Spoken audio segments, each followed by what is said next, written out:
For thousands of years, aloe vera has been considered a magical medicinal plant. Even the Aztecs used it as a miracle drug to treat many diseases. Traditional medicine appreciates its detoxification, purging, acid neutralization, and fat reduction.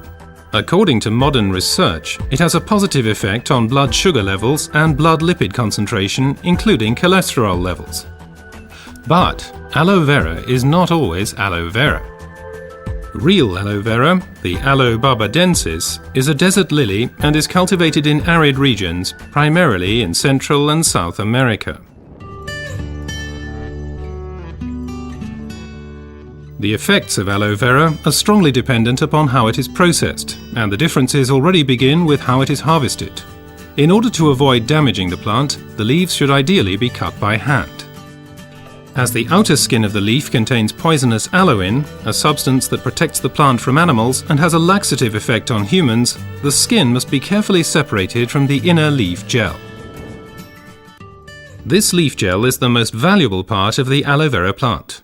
The gel has been proven to contain over 150 vital substances, such as vitamins, enzymes, polysaccharides, and trace elements. It's this unique combination of ingredients and the way in which they interact with each other that results in the healing effect. One of the most important plant substances is asimanan, which has a positive effect on the immune system and can also reduce inflammations and free radicals. The result, the oxygen supply improves. Let's take a closer look at this fact. Blood is supplied with oxygen in the lungs and then transports it via the blood vessels into the cells. The large blood vessels branch out, becoming smaller and smaller, until they turn into tiny capillaries. Capillaries, by the way, are the smallest blood vessels. This is where the oxygen passes over from the blood vessels into the cells.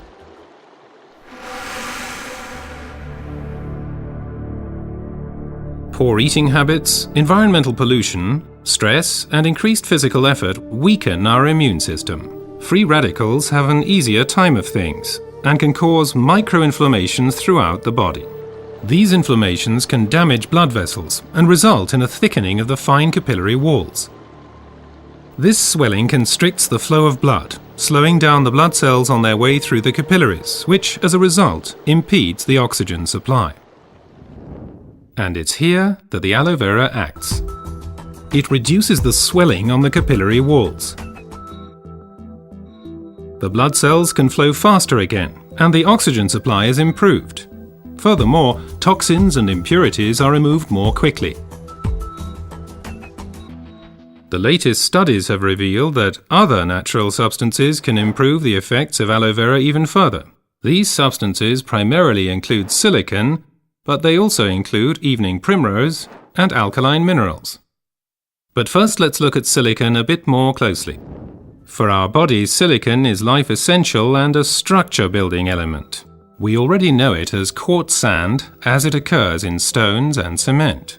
In the body, silicon is there to stabilize our human tissue. As a supportive element, it strengthens bones, hair, nails, connective tissues, and also the walls of our capillaries. As we grow older, the capillary walls have a tendency to lose their form and resilience. They can literally collapse, interrupting the blood flow. At the worst, this can lead to a stroke or a heart attack. Silicon strengthens and supports the capillary walls, thereby keeping the bloodstream open. As a result, the erythrocytes can now supply the cells with oxygen more efficiently. Silicon in its original form as quartz sand cannot be absorbed at all by the human body. Alternatives can, however, be found in nature. An ideal plant-based source is the stinging nettle. It is rich in natural silicon, which can be better absorbed by humans. Optimum oxygen supply is not only dependent on the capillaries, but also on the condition of the blood itself. Only when blood is liquid enough can it pass through the narrow capillaries. For improving flow properties of blood, we have evening primrose with its polyunsaturated fatty acids and basic alkaline minerals. Polyunsaturated fatty acids make the blood thinner. They prevent the conglutination or sticking together of blood cells and thereby stop clotting of the blood.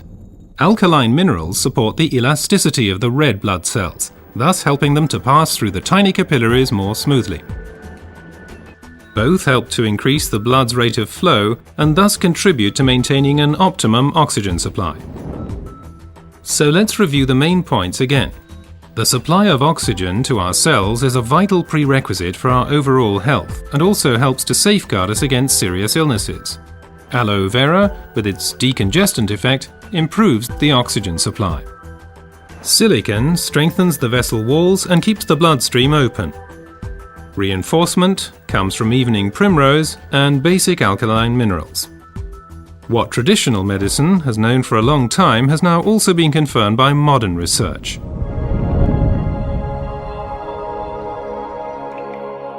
Aloe vera improves your oxygen supply and therefore your general health. Because oxygen means life. Place your trust in Aloe Vera.